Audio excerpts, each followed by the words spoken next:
Before we begin today's episode, I want to give a gentle content warning. In this conversation, we'll be talking about suicide loss, grief, and mental health. While we approach these topics with compassion and care, I know that they can be heavy or triggering for some listeners. If you need to skip this one or come back when you're in a different headspace, please do what's best for you. And if you or someone you love is struggling with suicidal thoughts, help is available. You can call or text 988 to reach the Suicide and Crisis Lifeline. Remember, we love you and you're not alone.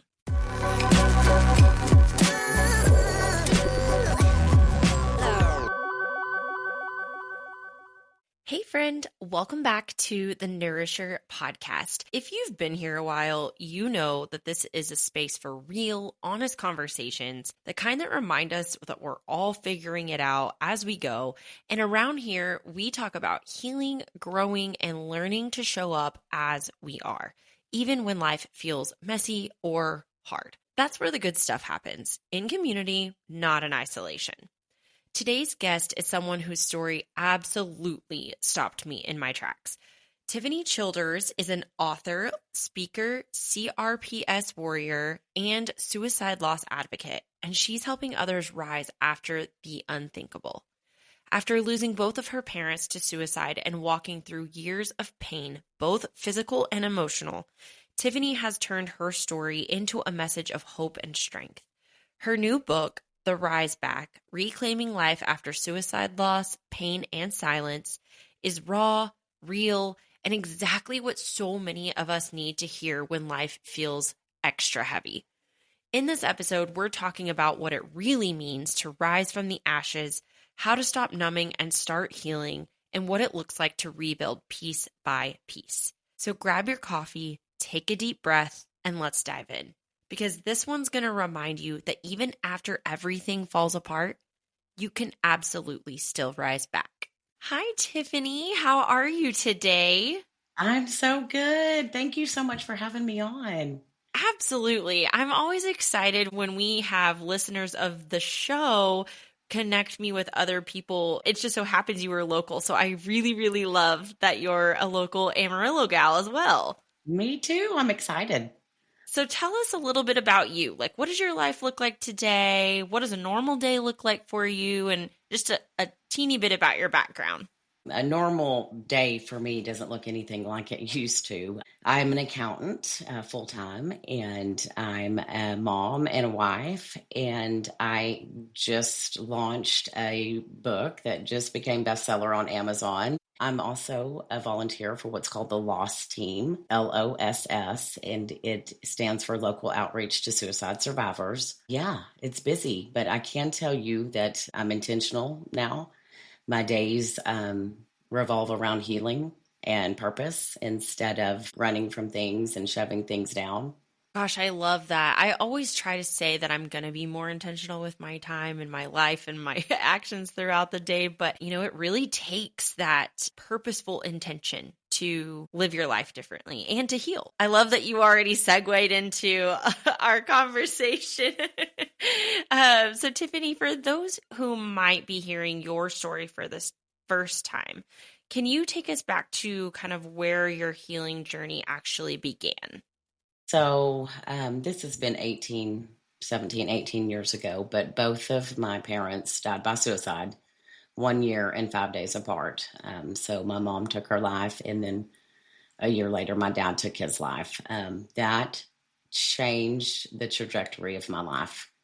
I was in my early 30s. I had small kids. I didn't even know how much it was going to change my life. I didn't know what to do. We didn't have support groups back then. We didn't have information on suicide back then.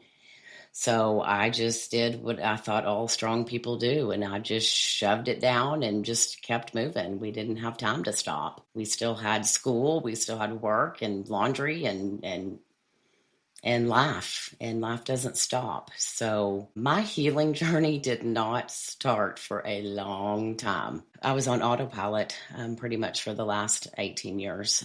A year ago, I ended up having a hip surgery that it was a labral tear repair, and it was unsuccessful. And I ended up getting what's called chronic regional pain syndrome from this surgery. I'd never heard of it before. I could not figure out. I had my left hip was the side I had surgery on, and I had this awful pain in my right foot. I still do. Didn't know what it was. The doctors didn't know what it was. They had kind of just, I don't know what this is. Here, go to a neurologist, go to the pain doctor. So I've been kind of back and forth. Finally ended up going to Dallas and getting a diagnosis. So basically what that is your central nervous system has gone haywire. And it keeps telling your body that you have pain when you don't have pain anymore. It's like the firearms are going off still, but you don't have a fire. The central nervous system, which is your brain, then all down through your brainstem and your spinal cord, is sending out pain signals to my right foot. It is excruciating. They say it's incurable. I still have hope, but it has been a journey. So that pretty much is whenever my healing started. I looked in the mirror and I didn't even recognize myself. Physically, emotionally, I was done. My body said, you are done. I couldn't outrun all the pain anymore. And I finally had to stop and admit what I'd been burying for so long. And so it was almost like my emotional stuff turned physical, which is a very, very real thing. I had to get honest with myself. And that's when my healing started. And then, trust me, it wasn't a motivational quote at all. It was raw. It was real. It was baby steps. And I had to sit in the stillness and the silence for a little while and start healing. At any point in the last year, especially since your diagnosis, did you practice therapy or did you start changing your lifestyle a little bit more in order to start that healing process? Oh, yes. I'm intentional every single day now. I do something for my soul every day, whether that be walk. That's about all I can do now, which is so crazy because I come from 11 years of CrossFit, hardcore working out. And all I can do is walk right now, but that's okay because I get sunshine, which is medicine for the soul. I journal. And I know people think that that is so crazy. And I thought for years it was so dumb. I thought it was, little girls with glitter pens and paint pens and let's journal our feelings, but your feelings and your emotions have to have a place to go somewhere other than your body. One divine intervention out of all of this is that I quit drinking. That had a lot to do with shoving my feelings down. And it's something that's really hard to talk about, but survivors of suicide, about 75% self-medicate. And of course it's not intentional. It's just a slippery slope that you start going down to numb your pain and numb your feelings. And then before you know it, it's out of control. It's just a slippery slope. So, quit drinking. It's been a crazy year, but it's been an amazing year. I can completely relate to how that feels when your life almost starts to align in the direction of your healing. You make that decision that I'm doing something different. I'm doing something for myself every single day, regardless of how small it is. It might be that I get to have a Hershey Kiss versus, an apple, but it is really remarkable how when you make that decision, you take those baby steps, how everything else just kind of falls into place. Yes. And you feel the shift. You feel the shift in your body. You feel the shift in your mindset. You feel the shift.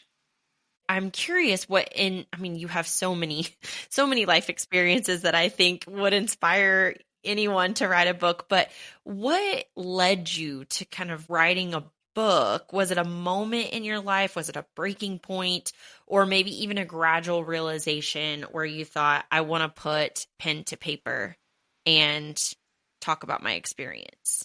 It was kind of a combination of all of that, the breaking point and then just a gradual realization. So it wasn't a dramatic, movie moment, but it was just years of surviving and numbing and then hitting a place where my body just said no more. So I started journaling and journaling and journaling and journaling. And then I realized, my goodness, I'm writing a book. This is 18 years of stuff. And I just thought, gosh, there's just not enough books out there about the messy part. The messy middle is what I call it. The part where tragedy starts and then you don't heal. I convinced myself I was healed. I wasn't healed. I didn't take one step in healing. Of course, I didn't know how. I want to help people where I was at. I didn't know. I didn't know that I wasn't broken. I didn't know that I was just grieving. I didn't know that I wasn't crazy. I just needed to be seen and feel heard. And so that's kind of where my book started, is there's just not enough books out there. And I'm telling you, being vulnerable is hard, very hard, and putting it all out there. I really love that your book actually comes from a place of you just journaling. That makes it so much more real and honest and vulnerable, for sure. And it wasn't written from the mountaintop. It was written down in the trenches, still navigating pain and how to control my pain. And it was, yeah. What kind of feelings came up for you as you started to realize that you want to turn your personal thoughts, feelings, and your journal into a book? Obviously, it's scary to put yourself out there and be so vulnerable with the entire world. So what feelings were you experiencing when you made the decision to kind of publish your personal thoughts? Pure fear, sheer terror. Only because being vulnerable is scary. It's hard, but it was also healing and it was freeing, because the stigma around suicide is so heavy. And when you speak, you give other people permission to speak, because I just think it's something we don't talk about enough, and it's uncomfortable. Even after my losses, a lot of people kind of just drift out of your life because they don't know what to say. And so I started thinking, well, I shouldn't say anything either. And so I think that's where the silence came in. And we have to talk about it. I know it's heavy and I know it's hard, but just have to talk about it. And, if you ever have had someone that, a friend that has lost a family member or loved one to suicide, you got to just sit in the uncomfortable with them. You don't have to say anything, just sit with them. And that's what I love about the Lost team, is we go on call to suicide calls within 15 minutes of a call. And we are just there to show the loved ones left behind that, hey, I've been there, I've done that. What do you need? What do you need me to do? It could be something as simple as letting the dogs out because it's completely chaotic and crazy. Helping them call family members, giving them kind of the verbiage and the wording to use to tell other people that this has happened. We give them a whole binder on how to write an obituary, what funeral homes are in town, who they can use. If they need scene restoration, we provide that for them so they don't have to lift a finger. It's just amazing. We're just there to help them feel not so alone. Yeah, and I'm sure your book is definitely going to touch so many people as far as someone who has a similar experience, because I know several times people will tell us the things that they think we want to hear or the things that they think it's appropriate to say, but unless you've been through that experience, it's very hard to kind of take that advice or take those words of comfort from someone who doesn't necessarily firsthand know what you're going through. Right. I have got so much feedback on my book that is positive. I'm humbled. I'm just humbled. A lot of people are going to be grateful for you putting yourself out there, for sure. Was there a chapter or a certain part of your story that was more difficult to write, but you thought it's absolutely necessary to include? Yes, chapter 5. Chapter 5 is on my brother. My brother passed of pancreatic cancer, and I don't know why, but that was almost harder than losing both of my parents. I think that, so I have a sister as well. And so, it kind of just all came to, it's just her and I left out of the family we were born into. And I think after he passed, I kind of crossed an invisible line that I didn't know I was crossing. A lot of people, when you lose someone, they think it's, grief is laying in bed crying through the night and day. Mine turned into vodka and denial, to be honest, to, chaos and dancing on the tables. So there can be a whole other side to grief that is completely self-destructive. And that's when I talk about the slippery slope, that in the invisible line, you don't even know you've crossed until one day you think, oh my gosh, my health started to fail. I was severely anemic. I don't know if it was from the drinking, and it wasn't that I drank every day, but boy, when I did, I did it right. There's just so many avenues of grief. Grief is not a mental illness. It is the loss of someone or something, and you have to find its rightful place in your life now that they're gone. A lot of people disagree with me on that, and a lot of doctors medicate and put people on antidepressants, and trust me, I was on the whole gamut of them for 18 years. But a lot of times also it can dull your spark, it can dull your shine, it can dull your joy, your happiness, as well as help you through that depression. And don't get me wrong, I mean, if a medication is going to help, absolutely, but we kind of have to move through that grief. It's such a toxic place to sit and stay stuck in that grief, and I did for years, so trust me. I get it. But yeah, that was the hardest chapter for me to write, because that was kind of the start of my slippery slope down into the depths of drinking and sadness. I'm sure it's so difficult to relive the moment where you feel like everything started to absolutely crumble from beneath you. Obviously, the loss of your parents and just shoving all those feelings down. I think what really haunts me at night is whenever I see a visual of me stuffing down all of my feelings, and then all of a sudden it just completely erupts in my face and several things go wrong. And I think it takes so much power for people to admit when they get to that point. And it's embarrassing to admit. It took me a long time to want to admit this. And, my mother-in-law, I told her when she bought my book, and I was like, now we call her Nana. Nana, there's a lot of stuff about drinking in there, okay? And just getting through that. But she just giggled and laughed, and I just love you. So, I mean, she's so sweet. But yeah, it's embarrassing. It's embarrassing, but it's honest. And I feel like that's the first step in not only healing yourself, but allowing other people to feel safe to do the same thing.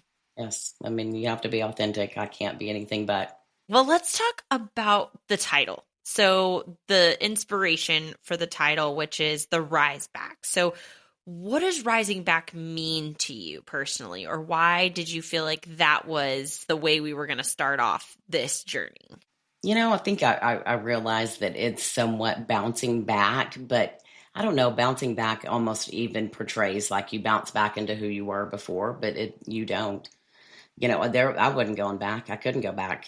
You don't go back to who you are before when your whole life cracks open. It just means coming back to yourself, not necessarily to your old life, but just learning to carry the grief and not let it define you. And it's messy and it's slow and it's personal. I mean, it's proven to yourself that broken doesn't mean done, and you can rise back.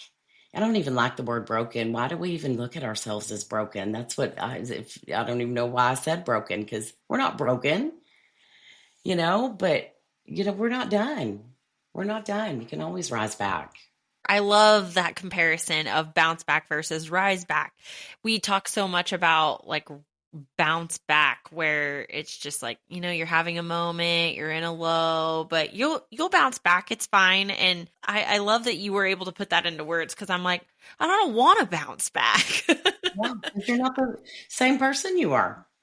That makes so much sense. You're really open about losing both of your parents to suicide. I would imagine that at times, I know for me in certain situations, in certain discussions, I may feel triggered in a sense. And so it might be something that I avoid or I approach with more caution. So I'm curious how that works for you, living in that truth, but also using it to help others find hope in their situation.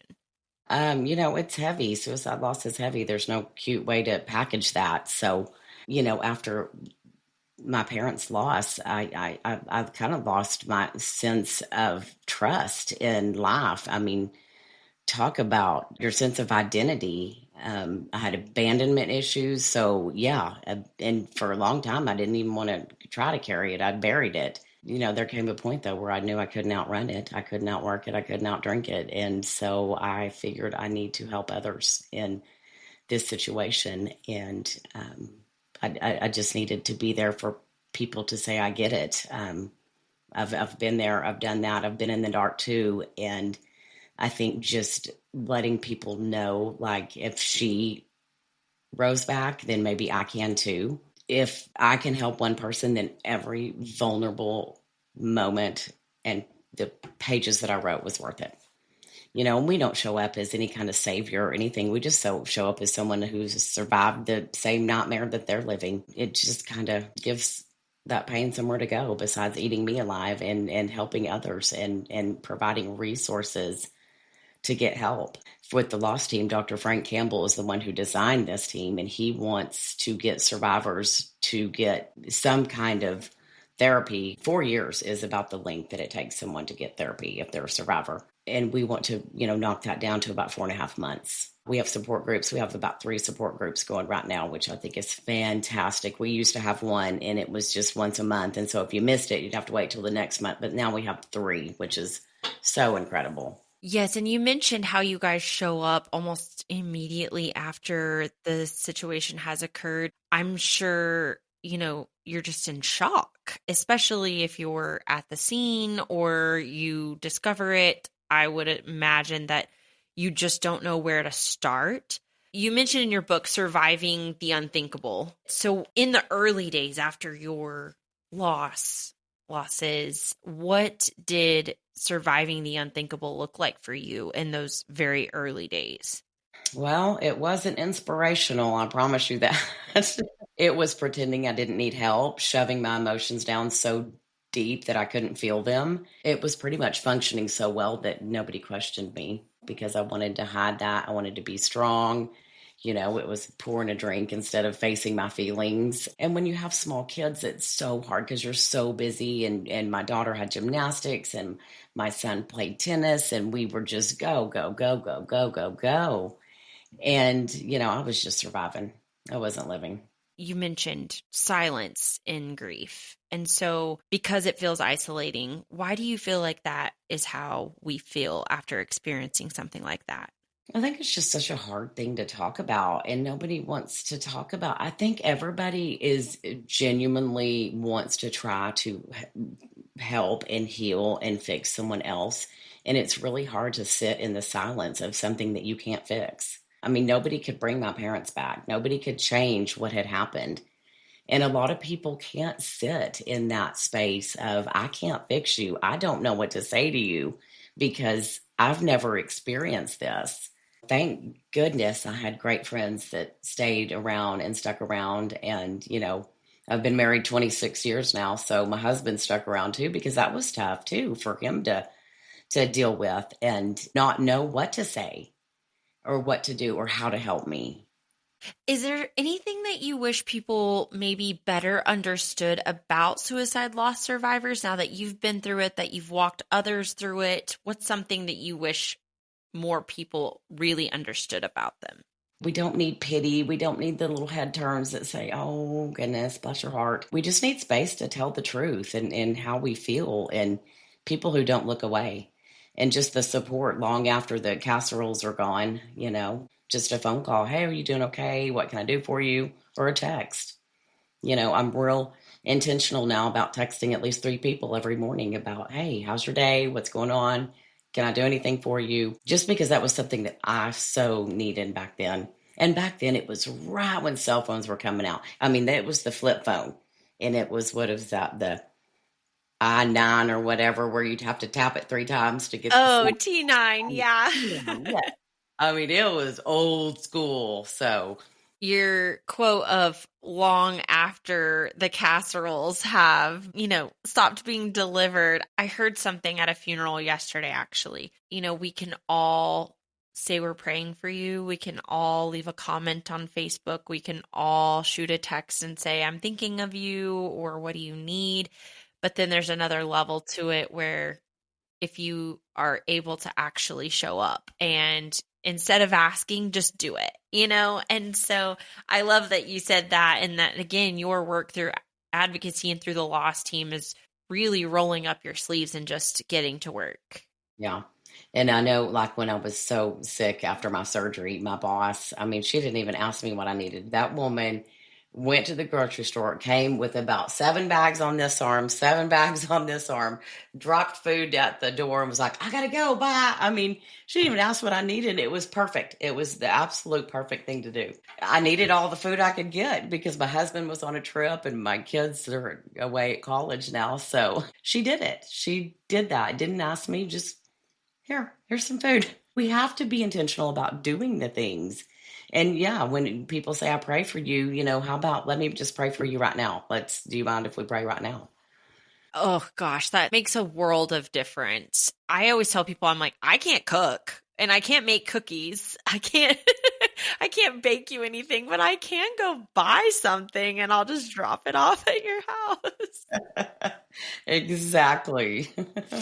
And I love teams that really come in and help in different ways. Like you said, maybe it's I just let the dog out so you can think for 2 seconds. Or if even new moms, if you want to take a shower, let me come over and let me watch your baby for, 20 minutes, 45 minutes. You take a bath, girl. Like you just do what you need to do. So you mentioned that you journaled, and that's kind of how you were getting through being in the trenches, so to speak. We talked about how the loss is very isolating. It's hard to talk about. It's a little bit embarrassing. But when did you feel comfortable enough to take that first step in maybe talking to someone or saying how you were feeling out loud? So I found a lady on Facebook because I didn't know what CRPS was. And so this lady, and you have to follow her, her name's Amarillo Lago, and she has CRPS. She was in a horrific accident. So she was having an event in Dallas. And so I thought, you know what? I've got to go to Dallas. This was my first trip out of the house, my first time to even leave the comfort of my own home. And I went to her event and I met so many incredible ladies that were telling their own stories of what they had been through. And they were not ashamed to tell it. They told their stories with pride. And I think that's what just being in community with other people that weren't afraid to tell their story. And I always say sometimes you have to borrow somebody else's courage when you don't have your own. And that's what I did. I had to borrow some courage from these ladies that I heard speak and thought, okay, come on, Tiff, you can do this. So community is so important and isolation is so dangerous. I have this rise up method, and my R stands for you have to reach out before you shut down, because that is so, so, so important. It definitely speaks to the purpose of this podcast and, all of the women who are brave enough to come on and talk about things that they maybe haven't talked about with very many people, or they just want to share because they know other people are suffering or going through the same things. And so I really love that that's how you felt inspired, and now you're doing the same thing for someone else. Yes, I always say share your story. You never know if you can be somebody's lifeline. And even the uncomfortable parts, you never know who needs to hear your story. Absolutely. Okay, well, I want to kind of shift into how your advocacy work, how you're empowering other people, because obviously you're here today sharing your story and through your book, which, we'll include all the details so people can buy a copy of your book also. But you've turned your pain into purpose through your work with the Lost team, as a speaker, as an author. So what has that transformation taught you about resilience, maybe, or even about yourself? Back then, I never imagined that grief would be the thing that shaped my purpose. I mean, I just, I never had any clue.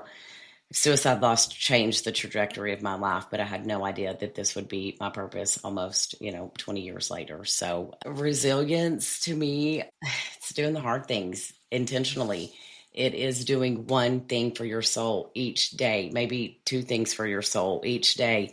You got to drink water. You got to eat real food. You got to take care of your body because it's the only one you have. And when it starts failing, if you don't have your health, you do not have anything. Ask for support. Claw your way back. Whatever you are going through right now, you have the power to claw your way back and make it to the mountaintop.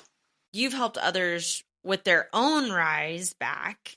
when they're in the thick of their grief. And I know we touched on what each letter in RISE stands for. So can you talk a little bit more about that?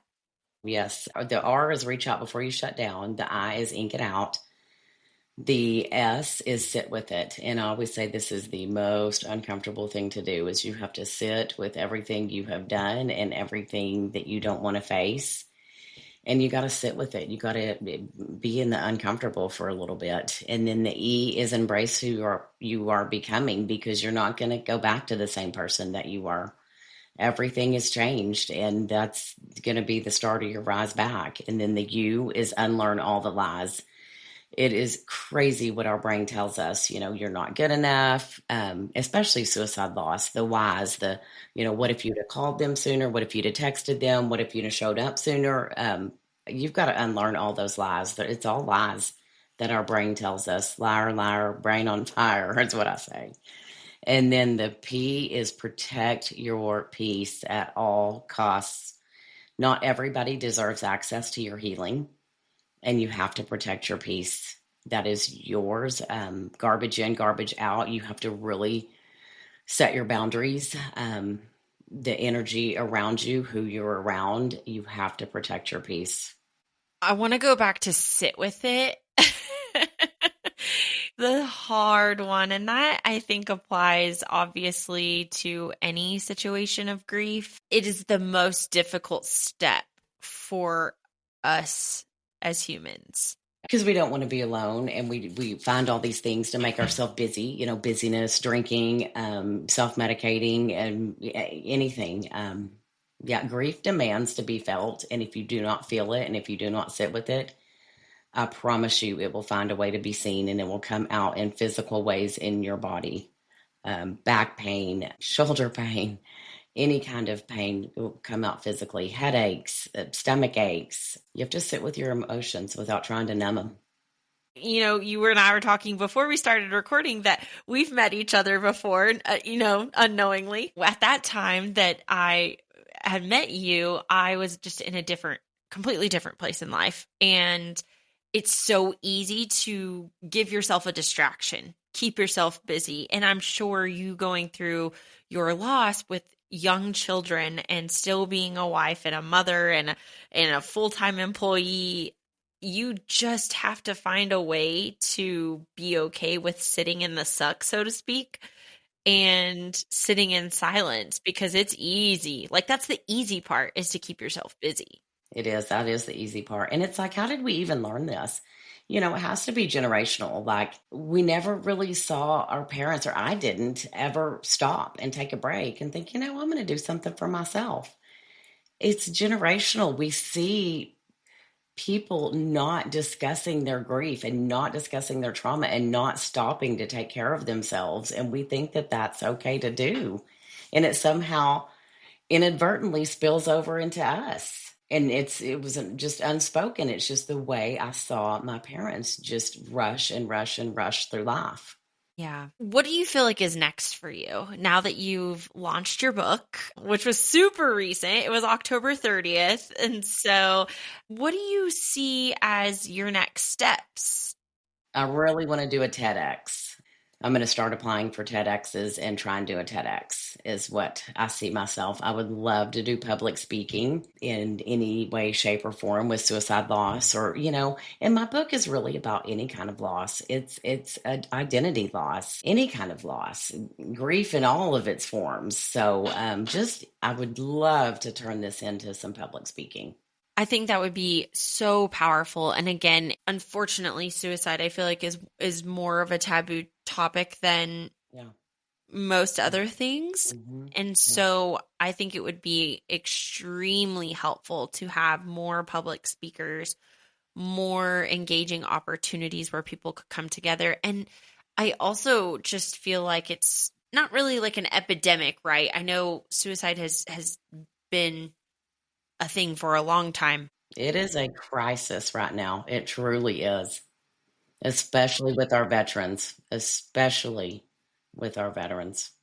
See, and that's something that I don't think a lot of people will even think about right now. I think of young children, unfortunately, that have taken their own life and people in their young 20s. But that's another piece too that with our veterans, that I think more and more people need to hear about.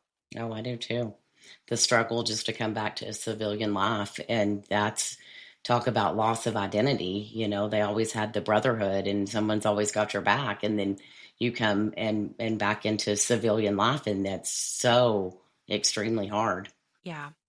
What do you hope that readers will take away the most from The Rise Back? I want them to know that you don't have to have a polished journey. It doesn't have to be perfect. Mine wasn't. I was completely falling apart internally, but still acted like I was okay. I just want readers to get out of this that you can rise back. It takes hard work. It's not easy. And it takes small, itty bitty intentional steps and being honest with yourself, being honest with others, and you can rebuild and you can rise back. You can claw your way out and rise back.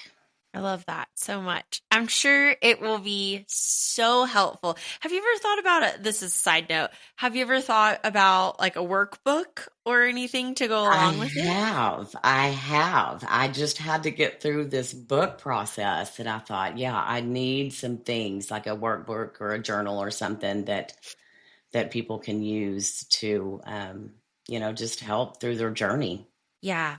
And we'll definitely, I want to give you an opportunity to plug the Lost Team and other things that you're working on. But are there any specific support groups here locally or nationally that you know of that you have leaned on or that you've recommended to people? If you are not in Amarillo and you want to know if there's a Lost Team in your area, because it is nationwide, you can go to lostteam.com. And then here in Amarillo, we have 3 support groups. One is coffee at the Palace. The first Tuesday of every month is at the public library, which we're fixing to switch that space because there's so much going on to the library. But we'll put that in the show notes. But yes, and lots of stuff in my book. If you need to reach out to somebody, how to reach out, you can always call or text the number 988 instead of 911 in an emergency. It's 988 if you need to talk to somebody. If you are struggling with your mental health, text or call that number. Tiffaney, I'm really grateful for people like you, people who recognize that they needed to make a shift and that they're helping other people do the same exact thing. So thank you for what you do. And thank you for sharing your story I don't want to give everything away in our podcast because they need to buy the book. Yes, buy the book and spread the word. Absolutely. Okay. So I have 2 questions that I ask all of my guests at the end. So my first question is, what is one thing that most people may not know about you? I don't think most people know. Before I was an accountant and doing my advocacy work, I got a criminal justice degree and I was a juvenile probation officer for a while. And then I transitioned into an adult parole officer. So really my need to help other people and help them get out of the darkness and into what they are meant to do it stemmed since I was in college, and that was 30 years ago. So it's always been there. And you know what? Accountants help a lot of people too. Exactly. If you don't want to be in trouble with the IRS, I'm a numbers nerd. Yeah, I definitely need the help of several people who are good with numbers aside from myself. Yes. All right. Well, the second question is, who are 3 women who inspire you?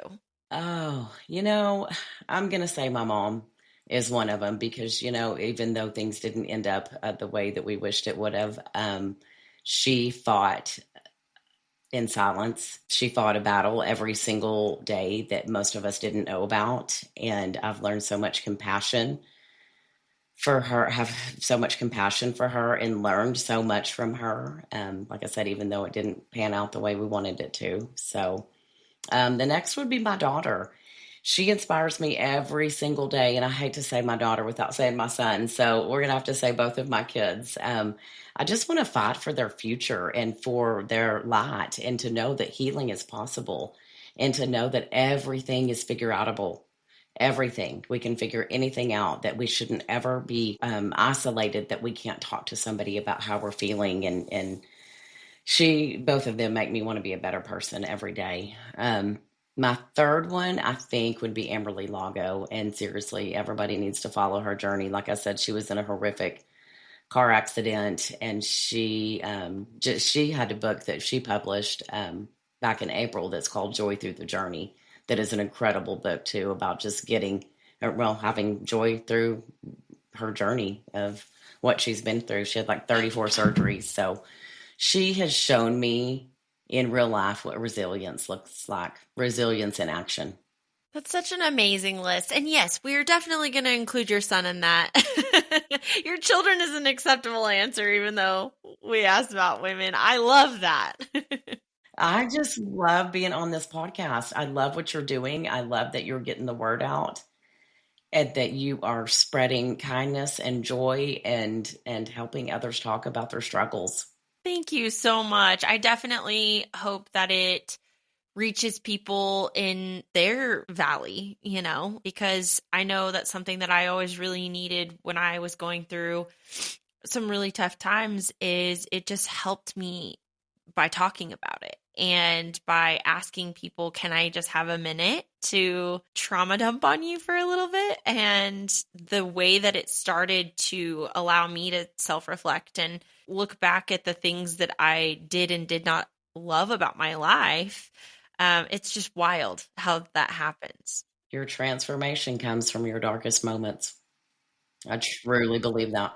Okay, Tiffaney, tell us where we can find your book, maybe where we can follow along with what you're doing personally, and then I'll let you also have an opportunity to talk about the Lost team as well. You can find me on my website. It's risesavage.com, and I'm sure you can put that in the show notes, but you can follow along with whatever I'm doing, whatever book stuff I'm doing. If I'm doing any public speaking, any kind of handouts or anything that I have on there, you can find that on my website. You can find my book on Amazon, and I would search it by the title of the book for some reason. So I have an E in my name. It's Tiffaney. It autocorrects to without the E, and it has trouble finding my book. So you can find it on Amazon. You can also find it on Barnes & Noble. It's not in the Barnes & Noble in Amarillo yet. I'm working towards that, but it is online. So you can find it in both of those places. Hopefully I'll be doing a book signing soon there. I'm in the works with Barnes & Noble to do that. So you'll have to let us know, because we'll definitely want to push people to go see you. Yes, and you can follow me on Instagram. I would love it, or Facebook, either one of those, and I will keep you updated on what I'm doing. And then the Lost team, if you have lost someone to suicide and you want to volunteer, reach out to me and I will put you in contact with our coordinator, and we can talk about it. Yes, we will definitely link your book, your website, your social handles, and then also we'll point people in the direction to the Lost team as well, because I want everyone to have those resources that you've talked about. Yes, thank you so much. What an honor. Tiffaney, I had so much fun. Thank you. I'm so glad we could make this happen. I was like, as soon as we got connected, I was just like, I have to make this happen immediately since your book came out last week. I'm so glad we did. Yes. And so, I'm going to be, I'm looking out for that book signing for sure, because I want to come hug your neck and take a picture with you. And and then I'll get everybody involved in what you're doing. So I love it. I love it. Thank you. Wow, what another great and powerful conversation. I just want to say thank you to Tiffaney again for being so open and real with us, and for reminding us that healing doesn't always look pretty, but it is always possible. If this episode spoke to you today, I want you to know you're not alone. We all go through seasons where we have to rise back. Sometimes it's slower than we like or messier than we planned, but your rise still counts. You can grab Tiffaney's new book, The Rise Back: Reclaiming Life After Suicide, Loss, Pain, and Silence, on Amazon, and I highly recommend that you do. It's one of those reads that meets you right where you are and gently reminds you that there's still light ahead. And as always, if you or someone you love is struggling with suicidal thoughts or coping with the loss from suicide, please do not hesitate to reach out for help. You can call or text 988 for free confidential support 24/7. You do not have to walk that road alone. All right, my friend, thanks for tuning in today. Until next time, stay strong, stay connected, and keep growing.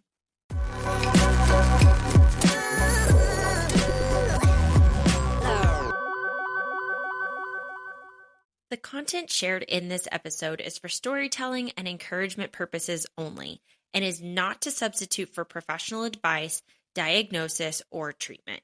If you're walking through grief, trauma, or mental health challenges, please reach out to a licensed counselor, therapist, or medical professional for support. Your healing matters, and there is help available.